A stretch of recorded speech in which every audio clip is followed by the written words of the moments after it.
Hey guys, we are graphing an equation with a square root in it, okay? So, first of all, whenever we're graphing anything, we always have the option to pick a number for x, plug it in, get a y, and then graph that ordered pair, right? But that can be very time consuming. We're not sure which numbers are best to plug in to give us a good idea of what the graph looks like, right? So, something that is very helpful when graphing things like this is we have what we call a parent graph, okay? So if I were just being asked to graph y equals the square root of x, this is what my graph would look like. Looking at this, I just have that +7 inside the square root that is different than this parent graph, right? And I can learn, I'm going to show you how this affects the graph, okay? So when we have a number being added or subtracted on the inside, it affects it, okay?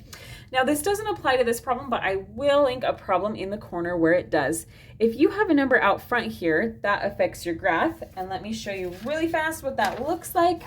So the blue graph is the one I just showed you, the parent graph. You'll notice that the green graph has a 4 out front and that graph is stretched. The red one has a fraction out front and it is compressed, okay? So that is how a number out front can affect your graph. Also, if that number is negative, it flips your graph down, okay? Again, that doesn't apply to this one, but it's just a good thing to be able to note for the future when you have problems like that, okay? Now, the number being added or subtracted inside tells me how far my graph shifts to the right or left.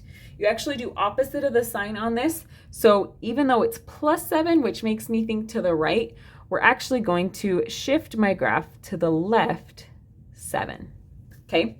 Now, if there was a number being added or subtracted on the back, that tells you how much your graph shifts up or down. You stick with the sign on this one. So if there were a +2 there, we would go up 2. There's nothing there, just meaning that my graph doesn't shift up or down, okay? So now we're going to see how this is going to look, okay? My parent graph starts at 0, 0, right? But this one, I've realized because of that +7 is going to shift to the left 7.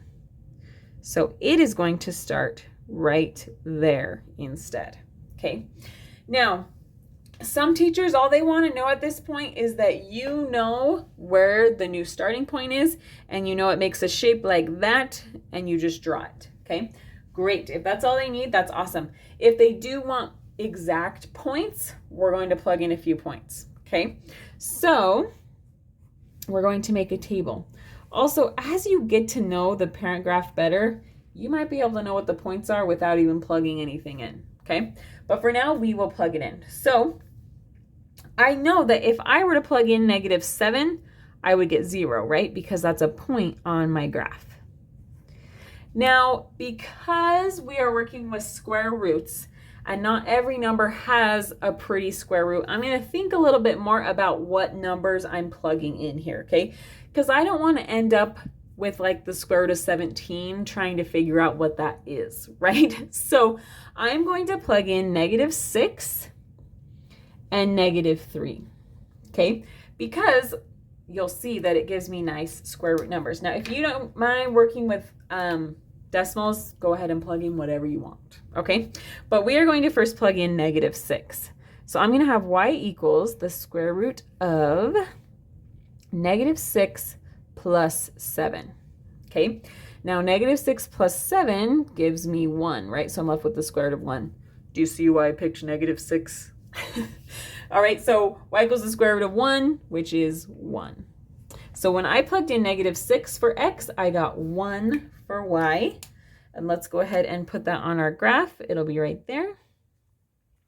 And then let's plug in -3 for x. So I'm going to have y equals, that was kind of a weird y, the square root of x, which is -3, plus 7, okay? Now, -3 plus 7 gives me 4. So I end up with the square root of 4. Do you see why I picked -3? So I'd get a 4.